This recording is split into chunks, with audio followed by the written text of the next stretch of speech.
up guys, welcome back to Cherry Garage. We're gonna do more E46 M3 work. I'm doing a whole bunch of work on it, getting sure everything's right and tight. I already have my whole rear end apart. Right now I'm gonna show you how to replace the center support bearing on the drive shaft. As you can see, mine is completely blown out. It's supposed to be like this.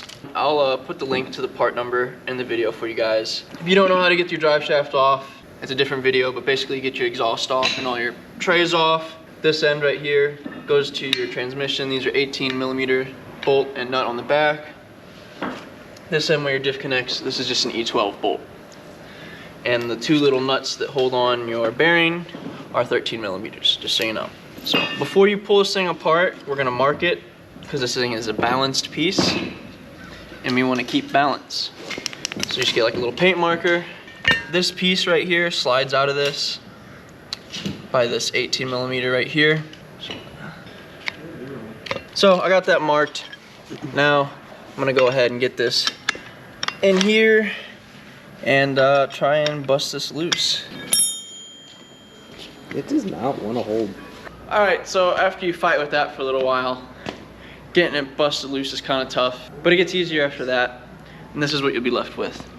So you can see the bolt in here. We got it all the way out. It's got a big fat meaty washer. It might not be a bad idea to take this out and clean it if you can, but anyways, you can see how these splines mate with these.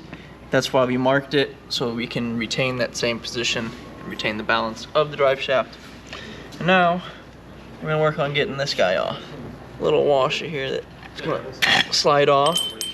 Just slide the whole thing. Yeah, I mean, that part can come right off. Yeah. To get the bearing off, I use a bearing puller. So now you can see this guy right here, all clean-ish. My trick for getting this thing on without a bunch of fancy tools is gonna be a long boy 1 1/8 socket. It fits just over the splines and then makes contact only with the metal inner ring of the bearing.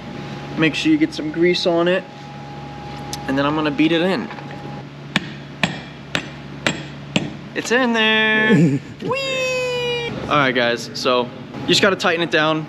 Make sure to not forget that little washer if you have it. Grease everything up, tighten this up, and then you're good to go.